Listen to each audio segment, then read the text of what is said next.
When Jackson was little, we lived in an apartment, so we would go to the park to play outside. There were lots of little kids there, and he wanted to play with them. So I taught him how to go and introduce himself. He would walk up to another little kid and say, "Hi, I'm Jackson. What's your name?" The other child would invariably turn around and run away. The first few times I thought he'd just approached a very shy child, but eventually I realized that it was pretty universal response among children. Kids' social skills are different than adult social skills. It's pretty common for them to say, "I have a new best friend," and then if you ask them what their new friend's name is, they don't know. Kids are friends because they have fun together, and learning names is not important for them right at first. Yogi, on the other hand, picked up his social skills naturally.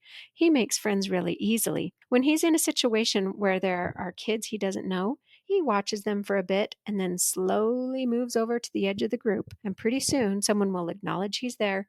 Then he's in. No names are exchanged at all unless some adult interferes and makes introductions.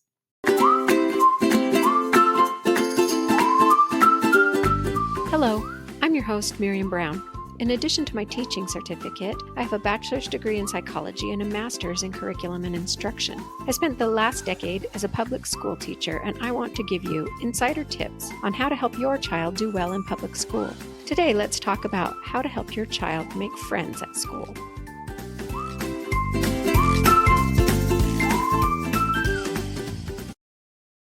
I personally believe that the most important reason to send your child to school is to help them learn social skills.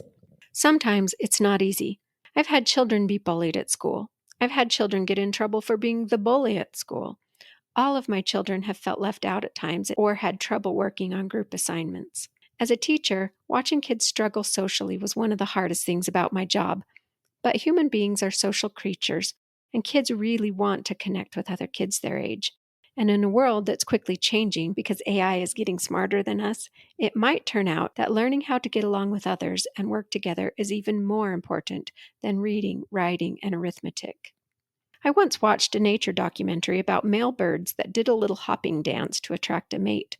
One poor bird wasn't having any luck, and the narrator pointed out that it was because it was hopping on the wrong foot, and the females did not find that attractive.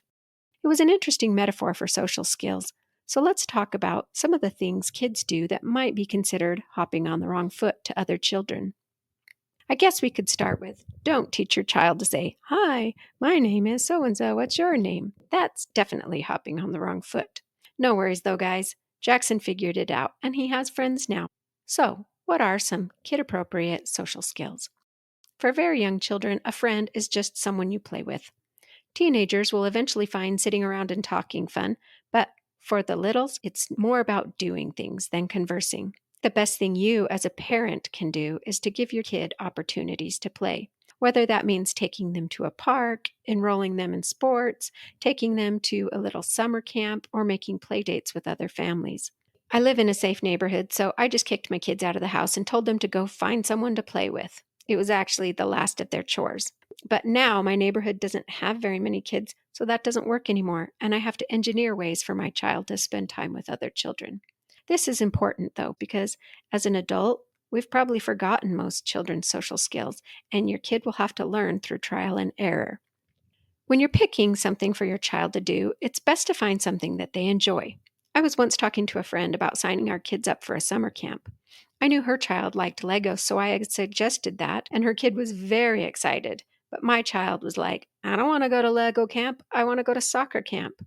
While we might think it's a good idea to expose them to a lot of different things, they will feel most comfortable doing their favorite thing. And if the goal is to get them to hang out with other kids and have fun, maybe it's best to let their interests be their guide. If your kid can figure out how to slide into a group of kids naturally and start playing, that's great. But shy kids and kids that are not neurotypical might struggle. I saw several websites that suggested that kids could actually ask, "Can I play with you?" I would like to run an experiment and see if that works. What I have seen is that some kids, the very most popular, are able to notice that others want to play and say, "Hey, do you want to come play with us?" These kids seem to always be included because what goes around comes around. So maybe if your child enters a social scene with a buddy, you might encourage them to look around and see if they could include someone else. I think it's also a good idea to quietly observe your child while they play with other kids to see if they know how to handle personal space. This is pretty easy to teach them if they haven't picked it up already. It's not natural for some kids, so you just teach them that everyone has an invisible bubble around them that we need to respect. We want our friends to feel comfortable, and getting in their bubble space makes them nervous. You can also help your child learn to be a good friend by helping them learn about emotions. One thing I noticed at school is that children are uncomfortable with kids who struggle to regulate their emotions. School is full of triggers.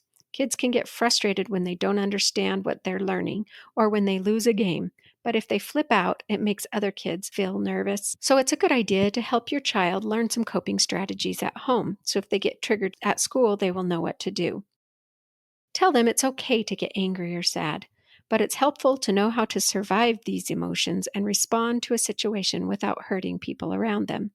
Breathing exercises are key here. Emotions trigger a physical reaction in our body that we really can't control. So, in that sense, you can't manage your emotions, they just happen to you. The only part that we have any control over is our breathing.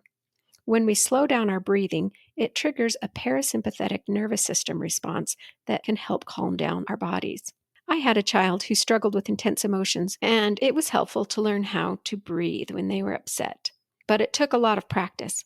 We actually had a little video game called Mightier that they could play while they were wearing a heart rate monitor. So when the heart rate was raised, it would start to put red clouds around the edges of the game, and they had to pause and practice breathing exercises to help clear up the screen and be able to play their game. It was a really good way to use biofeedback to help them learn to stop and breathe.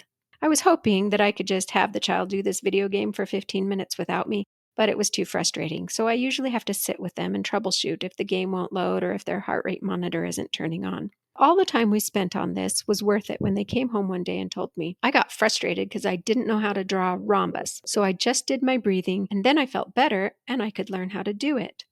I was super proud of them. It's really good for kids to recognize what they're feeling and know what to do when the going gets rough. Children who are not neurotypical or have other special needs will need extra help and even more practice. And you will probably want to create a plan with the teacher. One of my students at school had a plan that they could get up and go get a drink of water if they were needing to calm down, and that worked pretty well. Even in middle school, I had a student who would run from his last class and hide under my desk, which I never sat at during class, because he was upset and needed a quiet place to cry or calm down. Some schools have a Zen room for this purpose. The important thing is not to make sure your child never loses it at school. Each and every one of my kids has lost it at school, and they've all been able to overcome it and make friends. It's not about perfection, it's about progress. If you know that your child struggles, practice naming their emotions at home by saying, "You seem angry," and then allow them to talk about it. If they can't recognize their emotions, it's going to really be hard for them to know when to even use those breathing exercises. So even though flipping out at school is definitely hopping on the wrong foot, we can all learn a new dance with time and patient practice at home.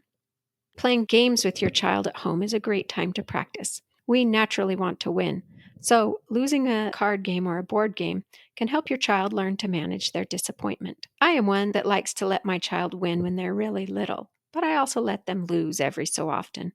As they get to be school age, I back off of letting them win so they can practice good sportsmanship.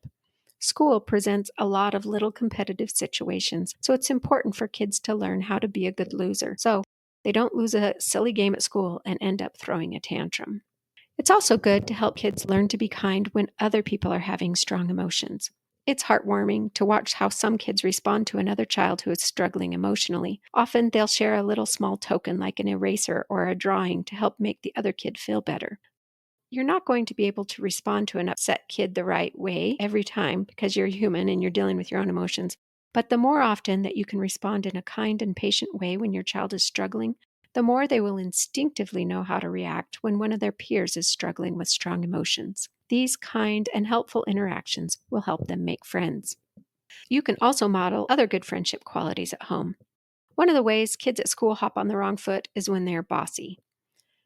Why are some kids so bossy? Probably because they learn their conversation skills from us. I used to actually have a song that I would sing when my kids wanted to know why they had to do something. I would sing, "Because I am the boss, I am the boss, I am the boss." Yeah, I probably taught my kids to hop on the wrong foot by being bossy. But this is an interesting catch-22. Kids feel safe when they have boundaries and expectations. They want you to be in charge, but I think the modern gentle parenting has some ways to help kids learn boundaries while also learning respectful communication. One way to do this is instead of ordering your child to do things, you could invite them to help you. I think this one might actually work. My children enjoyed doing chores when we were working together. It was good bonding time to talk and pull weeds or fold socks, but most of them really didn't like doing chores on their own until they were older. But they do like to feel that they are competent and that their role in the family is important.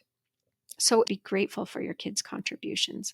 I remember after Yogi had been living with us for about a year, he was helping me with the dishes and he said, "I'm a really helpful guy. You really need me in this family." I was glad he had internalized that message. I love him just because he's him, but I'm also glad that he feels like he is a capable contributor to our family. Recently, I've had a bad knee injury, which has been quite the setback. I've been so grateful for my kids. My teenage girls have been helping with the cooking and the cleaning. Stella has been driving me around and helping me with the shopping. And one day, I came out of my room on crutches. Yogi immediately took off his VR headset and said, "Hey, Mom, are you okay? Can I get you anything?" So, yeah, I think it's important that kids learn to help around the house. But maybe some of the phrases from gentle parenting experts can help us teach good social skills too. Instead of saying or singing, "Go clean your room because I am the boss, I am the boss, I am the boss," we can say, "Hey, I need to vacuum the floor in your room. Can you help me pick up? Should we start with the toys or the clothes first?" I wish I had done this perfectly as a mom, but I didn't. I hopped on the wrong foot lots of times. I am learning a new dance.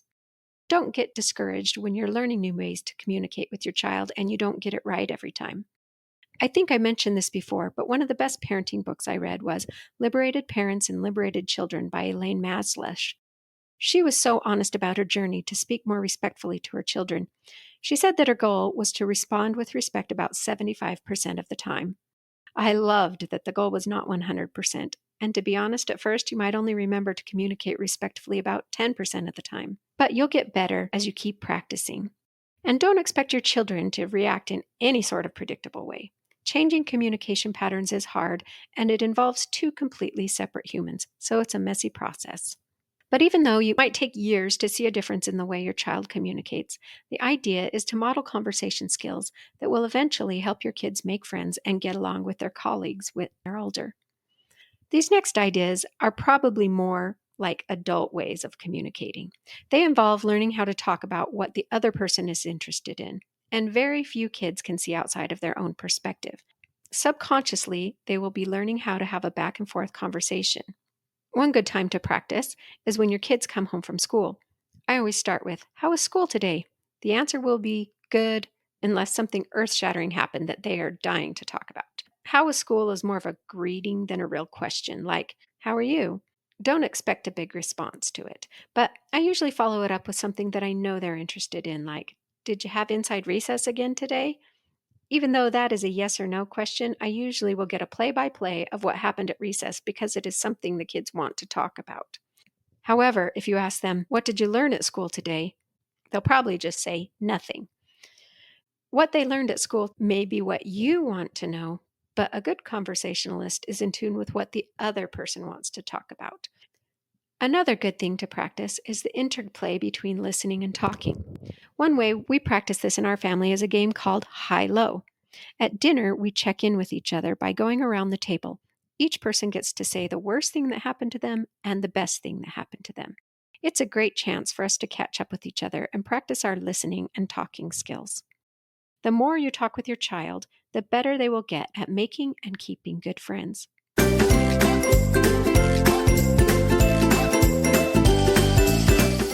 So yeah, making friends at school is really important to your child.